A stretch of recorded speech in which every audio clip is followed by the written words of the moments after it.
Valerie Jane Parker on the Fishbowl. Welcome. Thank you. Thank you for having me. Absolutely. Thank you for taking the time to swim in the bowl with me. I mean, happy to. It sounds like an exciting Wednesday. Yeah, I hope the temperature is just right. It's perfect. It's a little rainy here in Pittsburgh, but a nice change from the terrible cold weather we've been having Oh, this past yeah. winter. Although I shouldn't say we're going to see too much of this for very long because unfortunately, the way Pittsburgh weather works is it's nice for like a month and then it goes straight into uh, unbearable heat. Humid, unbearable heat. Boy, you make it sound so dreamy. Y'all get a lot of rain in Pittsburgh, right?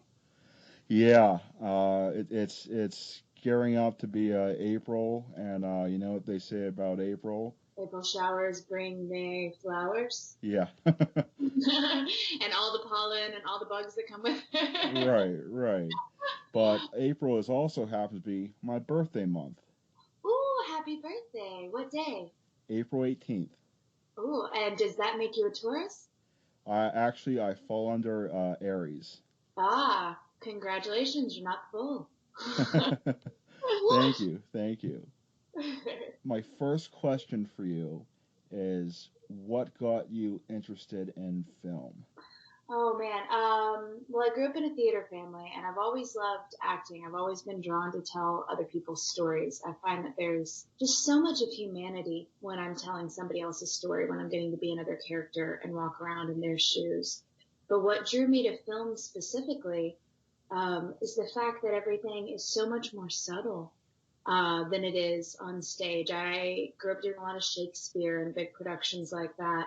And I liked that film was an opposite challenge. You're all about trying to make it small and real. And I find that in real life, the small things that people do, the tiny ways that they move that they're not even aware of, are just so beautiful and so much more interesting to me. And that's why I wanted to do film. Plus, there's a power in film. The stories get to be retold over and over again. You can watch it anytime. And I like that. I like that it's a little bit more accessible. Awesome, awesome. I actually went to school here in Pittsburgh for screenwriting, and Oh, I have a few scripts published on Amazon, and I've had few well actually a bunch of quarterfinalists and semifinalists, a few finalist stuff going on. Um, but I'm actually before I should say the end of the world happened. hmm. The goal was to kind of venture out to the LA area and see if see if I have what it takes, sort of deal. Well, it sounds like you do. Let's Thank make you. a movie together. Awesome, awesome. My next question for you is, what was it like working on the Nashville TV series? Oh, it was fun. It was fun. It's rare. We film next to nothing in Nashville. It's not a big production hub anymore. So the fact that I got to work in the city where I was raised is super fun to begin with. And then the whole set is just buzzing. TV sets have such great energy about them because you work with the same people day in and day out. And when you go into a TV set, you're getting initiated into a family.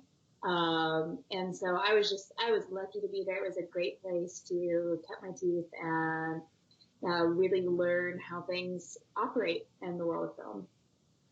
Awesome, awesome.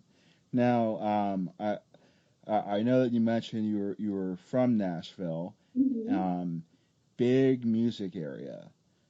Just a Um, little bit. Little bit, yeah. Yeah, Um, Music City. I was actually wondering, what type of music do you usually like to listen to, and who are some of your favorite bands? I listen to everything. Now, here's a secret. If you are from Nashville, you probably don't listen to country music. Everybody thinks we listen to country here, and that's a fallacy. That's not really true. The tourists come in because they love the country music. Everybody else listens to a wide variety of things. I am a big Bob Dylan fan. Um, in terms of modern music, man, I like everything from Chance the Rapper to Maggie Rogers. Like, I am all over the map. Hip hop, Americana, jazz. I love classic jazz. You name it, I listen to it. Awesome, awesome. I actually also interview musicians on my Mhm. show, and I'm very I'm probably just as much into film as I am into music. Although I will say I probably know more people's names with film and movies than I do with music, but I listen to probably a new band every couple weeks or something, Yeah. and I'm really really into uh, what I guess the genre is called shoegaze, um, like dream pop, like it's a I guess it's a subgenre of psychedelic rock. But I'm very very into that stuff. I'm a huge 80s 90s hip hop fan. Okay. Um, Okay. I've seen actually be the summer before um, COVID happened. I fulfilled one of my bucket list items by getting to see the legendary DMX. Yes. Oh my gosh, was that amazing? I thought that was a great show. Great show. It was the whole place was packed. It was so packed that I had my phone out recording him performing, and there was a couple that was like right next to me, and I'm actually pretty tall. I'm like 6'5", and this couple was really short, and it was so packed that they couldn't actually see the concert, and I was like recording the thing on my phone, and I took it down. They said, "No, can you leave that up? That's the only way we're seeing the concert." Oh, that's great. I was kind of bummed because I actually don't know if it's still going to happen, but I had tickets to go see Rage Against the Machine, Yes. and it got can't well it got I guess you'd say it got postponed Right. till everything kind of goes back to normal. As far as I know, I think my ticket is like still valid for whenever it does happen.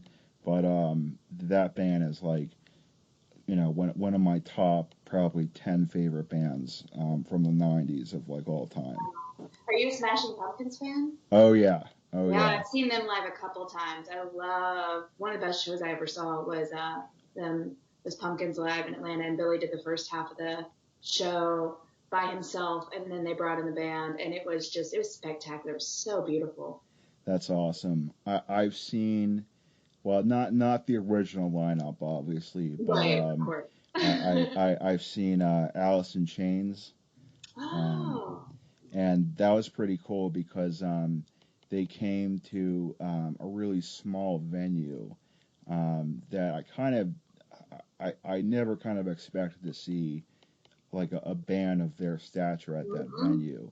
The venue is more for like symphony type performances, stuff like that, plays and stuff, and it was like a really small show, and I was also kind of didn't know what to expect because Staley has been gone for like almost 20 years now, and you kind of think like, are they going to do the new stuff or the old stuff? And I was kind of surprised because they played pretty much the majority of like the Staley stuff, and I was even more surprised because their new singer, it was kind of like eerie a little bit because even live, like the dude's vocals like sounds like almost exactly like Staley, and it was a great show. I also am very kind of happy at this point to say I did see them. Soundgarden. Oh, cool. Yeah, that was a really great show. I'm a huge Chris Cornell fan. Yeah. Oh, yeah. Um, Audio Slave, classic stuff. It's the best. Well, I guess that's we can transition a little bit here. My next question for you is, what was it like working on Greenleaf? Oh, Greenleaf was so much fun. I loved it. I'm laughing because I am the bad guy on Greenleaf. Uh, so I'm like, it was great. You get to get all your mean out.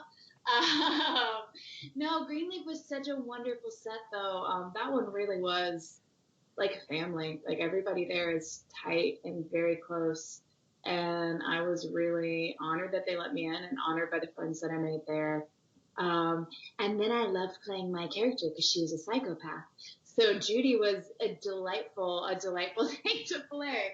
All in all, it was a great experience. I would do that again in a heartbeat. Awesome. So, would you like to see yourself playing the antagonist more often than the protagonist or the heroine? Well, I'm a bit of a jerk in the new wrong turn too, so it's nice to. I like that Lily is good and kind and in the voices. I always say I like to do the opposite of whatever I just did last.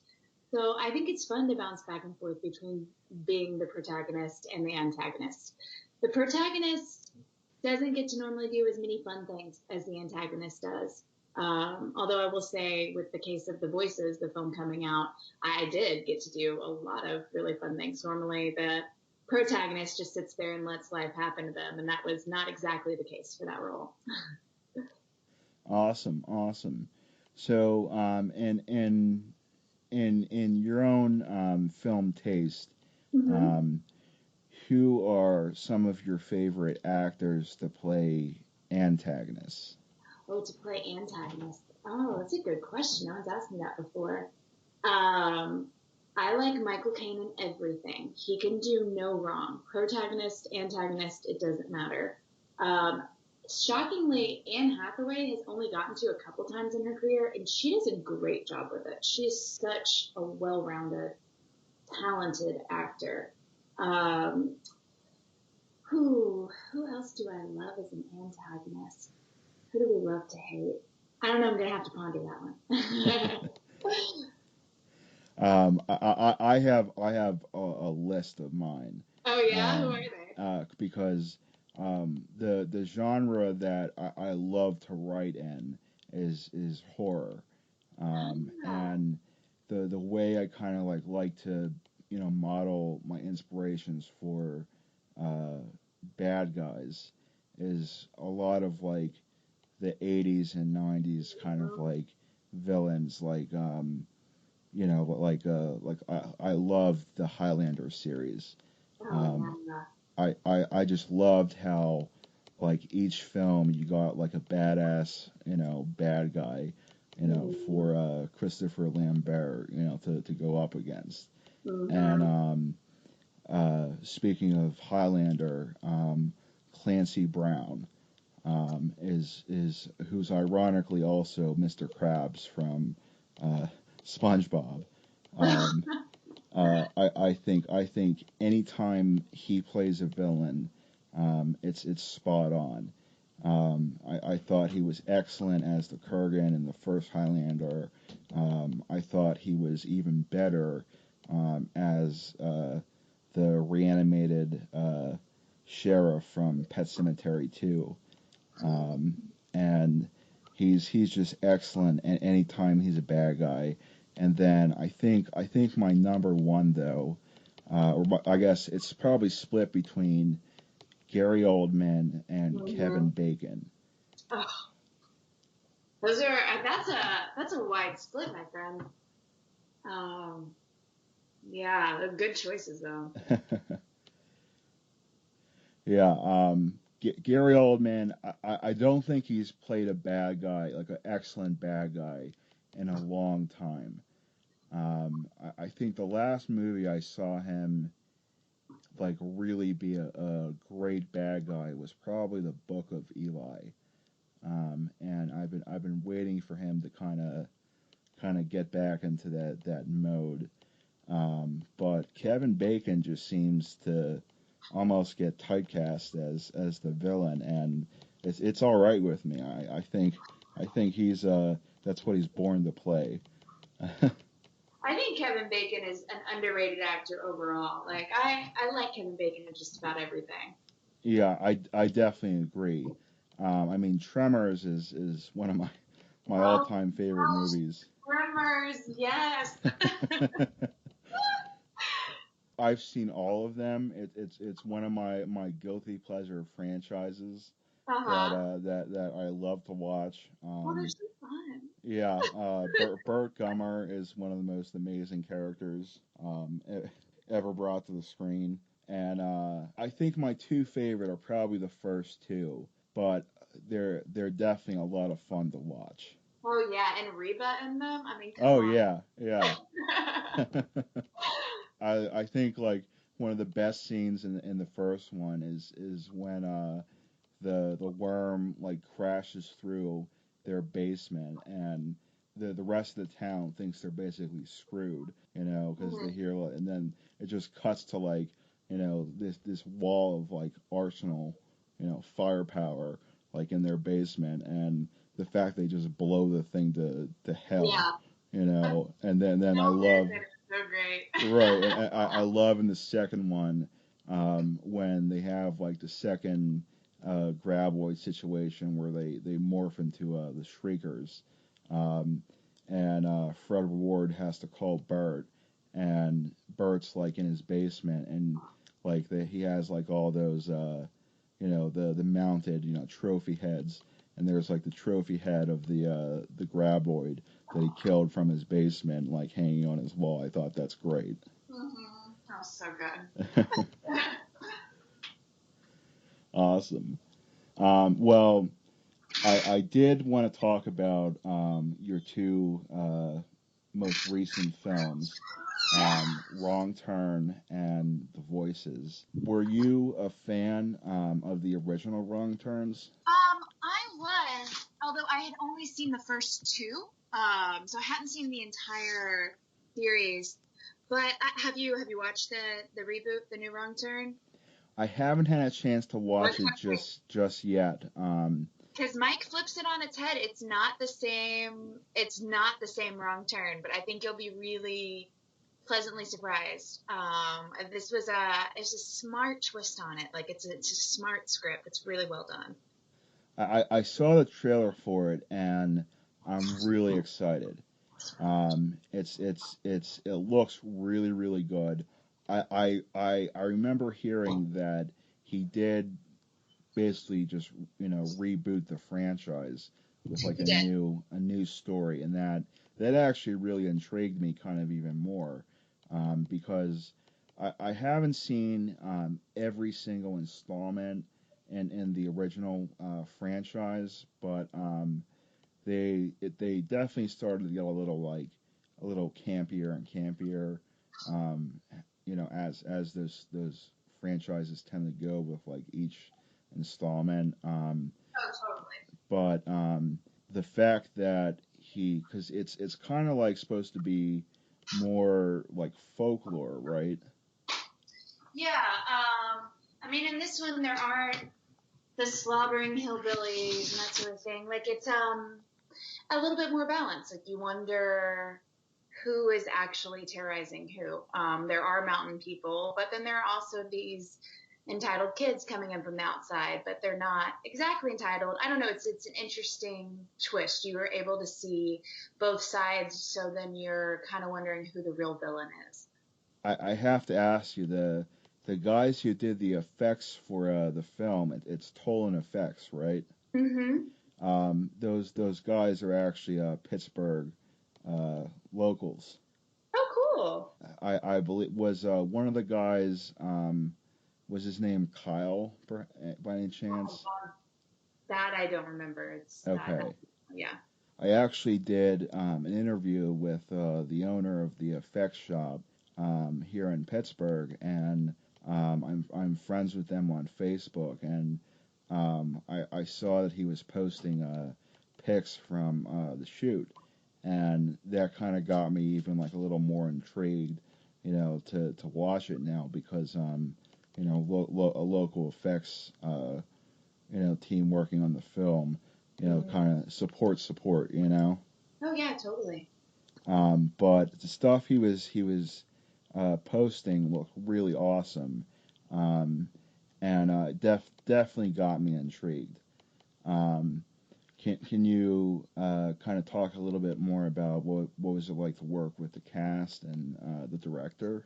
Sure. Now, Sam, I do have to let you know I have to go in about 5 minutes. I have another phone call I've got to hop on. Okay, Um, okay, just to make sure that I'm getting in, because we've got to get to talking about the voices too. sure, sure. Like otherwise PR is gonna be mad at me. But no, it was a delight working with him. Like I said, Mike was really a visionary director, and he was really fun to work with. He's very flexible on set. He has like a childlike energy, and he's open to new ideas the entire time. So it's like, oh, let's try this big thing. I wasn't married to anything, and that kind of spontaneity and flexibility is fun to be around, and it made it a fun set. It was a great time. Awesome, awesome. Well, before you go ahead with the voices, I'm just going to shoot out my last two closer questions just so they're out there, and we can kind of segue into them. And that those last two questions, before we get to the voices, or after we get to the voices, what are some of your favorite films, and do you have any other upcoming projects to promote? But let's get to the voices first. Yeah. Sounds good. Awesome. So tell us about the voices.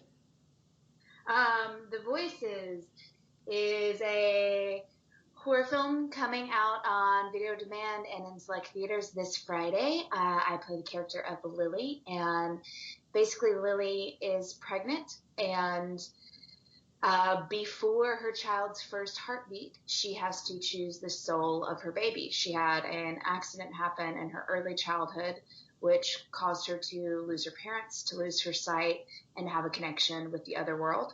So these basically dead children, these dead spirits are coming back wanting me to pick them as their baby. But I don't realize, because I'm blind, always that they're not actually there, that other people can't see them because I'm having conversations with them, I'm talking to them. And then to complicate matters further, if I don't choose the baby's spirit by its first heartbeat, then the other side will choose for me, and that is not a good thing. So yeah. So what are some of your favorite films, and do you have any other upcoming projects to promote? um, some of my favorite films. I love Baz Luhrmann's work, so I was a big fan of Moulin Rouge, Strictly Ballroom back in the day. I love Midnight in Paris. Love a good comedy. Love a good horror film. The Invitation is a favorite of mine. Um, gosh, there's so many movies that I love. hard to hard to narrow that down. And in terms of upcoming projects, I this is what I'm promoting right now. I've got some possible stuff on deck, but I don't want to jinx it. But because of COVID this last year, I've been at home. I haven't been filming, so I'm just now getting back to set, which is it's a blessing to be able to do that. Awesome, awesome. Well, I believe I did send you a friend request on Facebook.